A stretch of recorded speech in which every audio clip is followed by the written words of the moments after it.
Hey there, welcome to D&D Daily. My name is Sage. Today I'm going to be doing a blind reading of the Aspect of Tiamat stat block from the Fizban's Treasury of Dragons book. Thank you so much for joining me. I'm looking forward to this one. I hope you are too. Let's jump into it.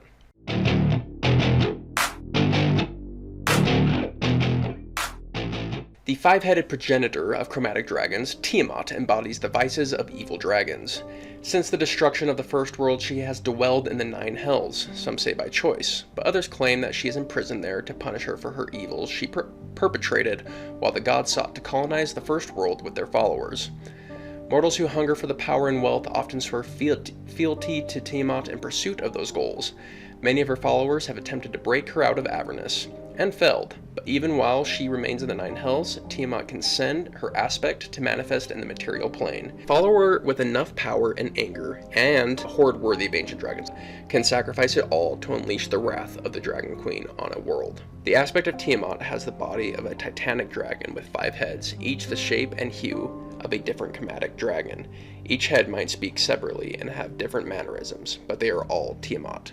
Once unleashed, the aspect of Tiamat rampages across the world, acquiring any treasure she can find and destroying any creature that dares to cross her path.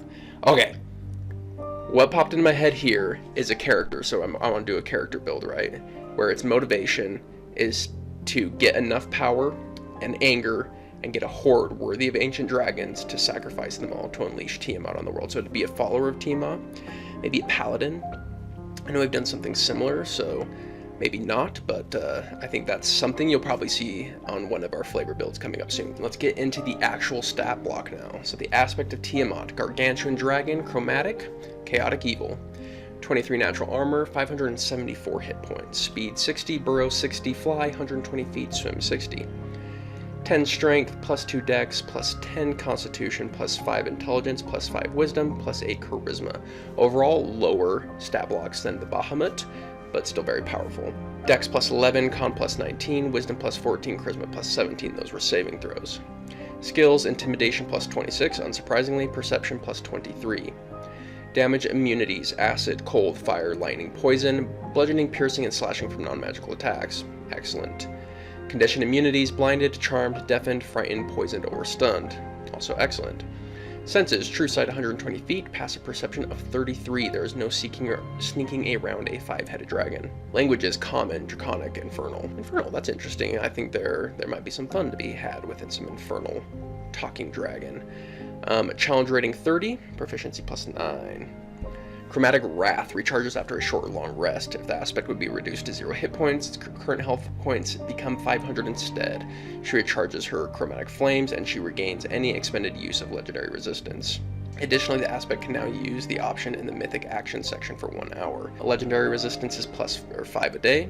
Actions, multi-attack. The aspect makes 1 bite attack, 1 claw attack, and 1 tail attack. Very similar to the Bahamut one we just went over. The bite is plus 19 to hit, reach 20 feet, 1 target, 23 piercing damage, plus 19 force damage. The claw is plus 19 to hit to reach 15. On a hit, it does 2d10 plus 10 slashing damage. If it's huge or smaller, it is grappled and restrained, escape DC 20. Can only have 1 grappled in this way at a time. Tail, plus 19 to hit, reach 15 feet, 1 target, 23 damage, bludgeoning damage. If the target is a creature, must succeed on a DC 27 strength saving throw or be knocked prone. Very, very similar to what we looked at before. Chromatic Flames. The aspect excels multicolored flames in a 300-foot cone. Each creature in the area must make a DC 27 dexterity saving throw. On a failed save, the creature takes 11d12 damage of a type of the aspect's choosing: acid, cold, fire, lightning, or poison. On a successful save, the creature takes half as much damage. Our legendary actions are the attack. The aspect can make 1 claw or tail attack. If you don't have someone grappled, I would always use claw. If you do, I would always use tail. Furious Bite.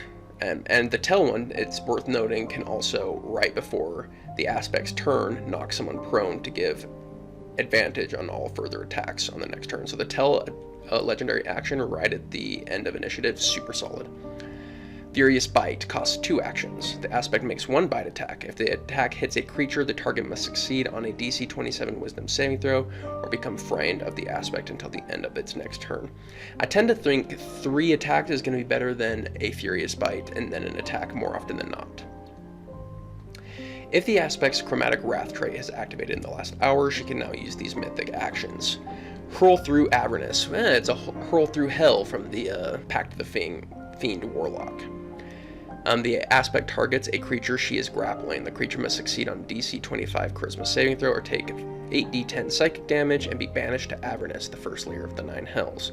At the start of the Aspect's next turn, the creature reappears in an unoccupied space within 10 feet of the Aspect. That's okay. I thought it'd be better. It's okay. You have to have the grapple set up first, which isn't too hard, to be honest. But, less devastating than I thought it'd be. Chromatic Flare. Costs 3 actions. The Aspect flares with elemental energy. Each creature of the Aspect's choice in a 60-foot radius sphere centered on her must make a DC 27 Dexterity saving throw. On a failed save, the creature takes 39 or 6d12 damage of a type chosen by the Aspect: acid, cold, fire, lightning, or poison. On a successful save, the creature takes half as much damage. So it's like a flare breath attack instead of a normal breath attack. I'd probably go with even though it costs 3 actions, I'd go with Chromatic Flare. I probably wouldn't use Hurl through Avernus. I'd probably use a combination of attacks and Chromatic Flare. Maybe if I used an attack earlier, I might use Hurl through Avernus. Overall, I think she is weaker than Bahamut, which makes sense, but is still, of course, gargantuanly powerful. I see her being used in the way I talked about with Bahamut, where they are titans fighting and your party's caught up in it and supporting Bahamut against the Aspect of Tiamat. On the other hand, I think the summoning of the Aspect of Tiamat as one of the characters could be really cool, fun betrayal moment, and then they have to deal with the Aspect of Tiamat and the PC. Could be kind of fun. That has been my blind reading of the Aspect of Tiamat. I hope you enjoyed it. I certainly did.